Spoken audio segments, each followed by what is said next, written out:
South India Shopping Mall, The Wedding Mantra, Sarikotta Wedding Collection, South India Shopping Mall.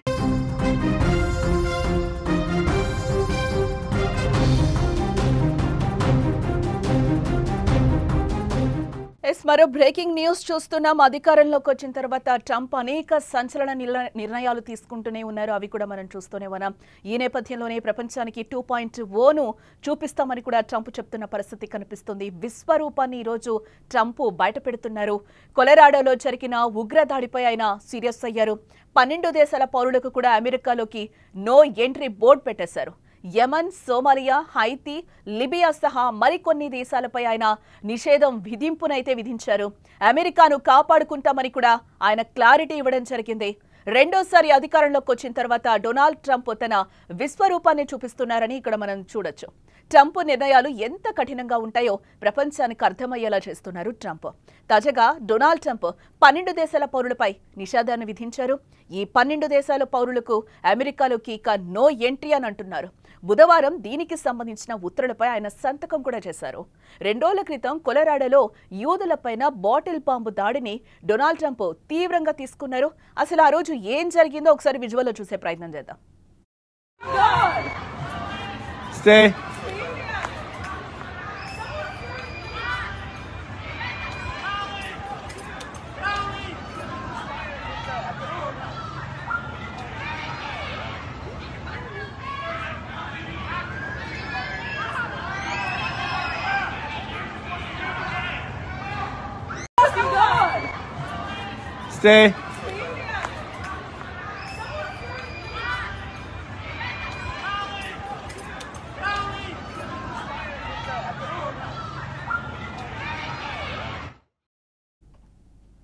ఇదే అమెరికాలో ఎలాంటి ఉగ్రదాడిని కూడా సహించబోమని Trump చెప్తున్న పరిస్థితి కనిపిస్తుంది.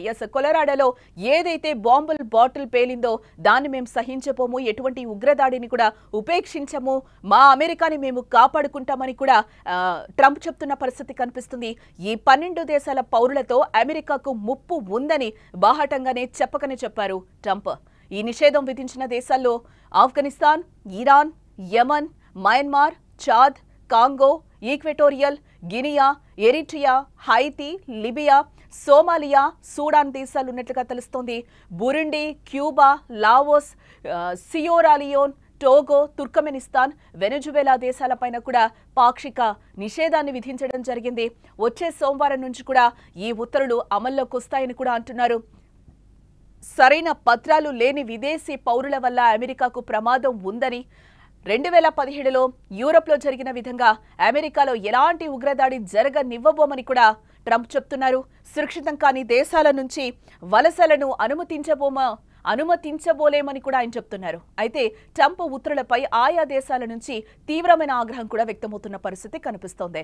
వెనుజువేలా ఈ నిర్ణయం పైన తీవ్రంగానే స్పందించిందని చెప్పుకోవచ్చు. అమెరికాలో ఉండటం తమ వెనుజులా దేశస్తులకే కాదు, ఇతర దేశస్తులందరికీ ప్రమాదమే అని కూడా వ్యాఖ్యానించింది.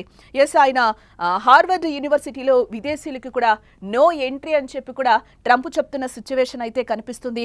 సంచలనాత్మక నిర్ణయాలైతే ట్రంప్ అధికారంలోకి వచ్చిన తర్వాత తీసుకుంటున్నారు. ఆ సంచలనాత్మక నిర్ణయాలు కూడా ఎలాంటివి, ఎలా ఉన్నాయనేది కూడా మనం చూస్తూనే ఉన్నాం. టారిఫ్ల వారు కూడా ఏ విధంగా జరిగిందో మనం చూసాం.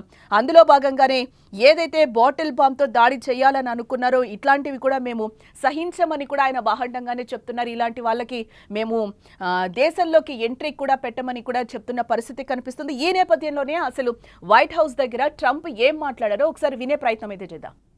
The recent terror attack in Boulder, Colorado has underscored the extreme dangers posed to our country by the entry of foreign nationals who are not properly vetted, as well as those who come here as temporary visitors and overstay their visas. We don't want them. In the 21st century, we've seen one terror attack after another carried out by foreign visa overstayers from dangerous places all over the world. And thanks to Biden's open door policies, today there are millions and millions of these illegals who should not be in our country.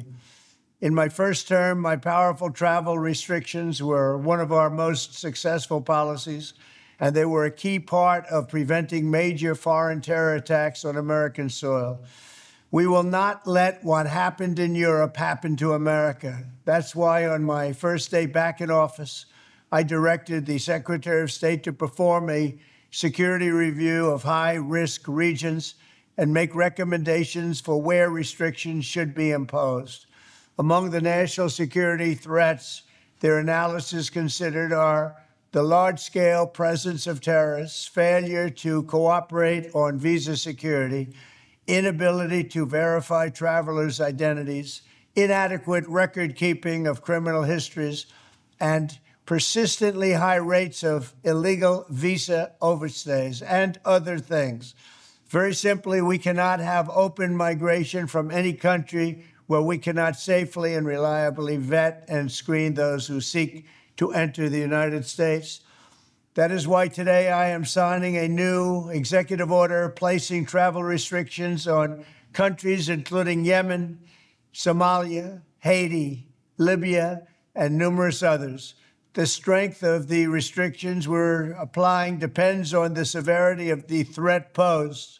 The list is subject to revision based on whether material improvements are made, and likewise, new countries can be added as threats emerge around the world. But we will not allow people to enter our country who wish to do us harm, and nothing will stop us from keeping America safe. Trump ఏం మాట్లాడారో చూసాం కదా. ఎన్ని దేశాల మీద 12 దేశాల మీద అయితే ఆయన కఠినంగా నిర్ణయాలు తీసుకున్నారు. మా దేశంలోకి ఎంట్రీ ఉండదని కూడా ఆయన చెప్తున్న పరిస్థితి కనిపిస్తుంది. నిన్న కొలరాడోలో ఏదైతే ఇన్సిడెంట్ జరిగిందో దాన్ని బేస్ చేసుకుని ఈ నిర్ణయం తీసుకున్నాం. ఖచ్చితంగా మేము మా దేశాన్ని కాపాడుకుంటామని కూడా ఆయన చెప్తున్న పరిస్థితి కనిపిస్తుంది. 2.20 కఠినంగా చూస్తానని కూడా ఆయన చెప్తున్న పరిస్థితి కనిపిస్తుంది. ఇదంతా కూడా మా దేశాన్ని కాపాడుకోవడానికే మేము చేస్తున్నాం, అమెరికా జాతీయ భద్రత కోసమే మేము చేస్తున్నామని కూడా ఆయన క్లియర్గా చెప్తున్న పరిస్థితి అయితే కనిపిస్తోంది. ఈ నేపథ్యంలోనే ఆయన ఎలాంటి అధికారంలోకి వచ్చిన తర్వాత కూడా ఎలాంటి నిర్ణయాలు తీసుకున్నారో, ఎలాంటి సంచలనాత్మక నిర్ణయాలు తీసుకున్నారో కూడా మనం చూస్తూనే ఉన్నాం. ఇల్లీగల్ వీసాస్ను కూడా మేము అనుమతించబోమని కూడా చెప్తున్నారు. వీసా ఎప్పుడైనా కూడా పర్ఫెక్ట్ గా ఉంటేనే మా దేశంలో ఉండడానికి అనుమతి అని కూడా ఆయన చెప్పిన సందర్భాలు చూసాం. అలాగే టారిఫ్ వార్ గురించి కూడా విన్నాం. ఇలాంటివన్నీ కూడా ఆయన సంచలనాత్మక నిర్ణయాలు తీసుకుంటున్న పరిస్థితి కనిపిస్తుంది. కొన్ని యూనివర్సిటీస్ కూడా అనుమతి లేదు అని కూడా ఆయన చెప్తున్న పరిస్థితి కనిపిస్తుంది విదేశీయులకు. ఇంకా ఎలాంటి నిర్ణయాలు తీసుకుంటారో ట్రంప్ చూడాల్సిన అవసరం ఉంది. మరిన్ని అప్డేట్స్ కోసం చూస్తూనే ఉండండి సుమన్ టీవీ.